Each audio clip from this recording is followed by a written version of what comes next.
নমস্কাৰ, মোৰ নাম ৰাহুল নেওৰ্লা আৰু কাৰেণ্টলি মই APSCৰ কাৰণে প্ৰিপেৰেশ্যন কৰি আছোঁ।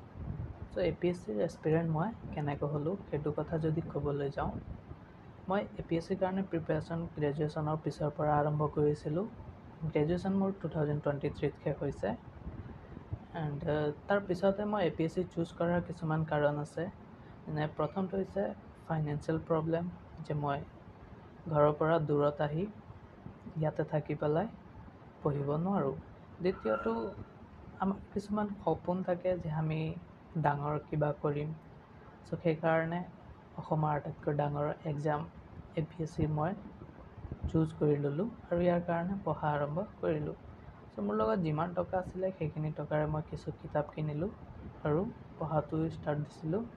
পঢ়াটো মোৰ ঘৰত হোৱা নাছিলে, কাৰণ সেই কিছু অসুবিধাৰ কাৰণে মই মাহীহঁতৰ ঘৰত গৈ পেলাই পঢ়া আৰম্ভ কৰিছিলোঁ।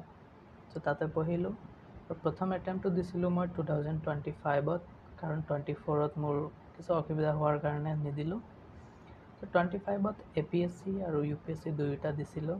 চ' UPSC বহুত বেয়া হৈ গ'ল আৰু APSCটো ভাল হৈছিলে, আশা আছিলে প্ৰিলিমছটো পাৰ হ'ব বুলি।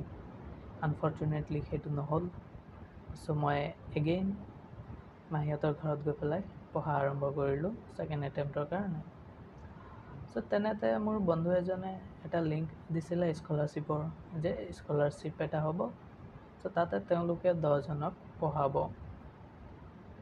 কিন্তু সেই APSC ফৰ্ম ফিল আপো মই নকৰোঁকৈ আছিলোঁ, কাৰণ স্কলাৰশ্বিপৰ কাৰণে 2বাৰ বা 3বাৰ গুৱাহাটীলৈকে আহিব লাগিব আৰু মোৰ লগত টকা নাছিলে সিমানখিনি আহিবৰ কাৰণে।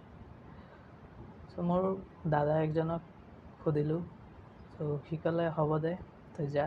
চ' মই তাৰ পৰা টকা ধাৰ লৈ পেলাই ইয়ালৈকে আহিলোঁ, এক্সাম দিলোঁ, এক্সাম পাছ হ'লোঁ। চ' এতিয়া মই স্কলাৰশ্বিপৰ দ্বাৰা অসমৰ one of the best coaching institute SPM IAS একাডেমীত কোচিং কৰি আছোঁ।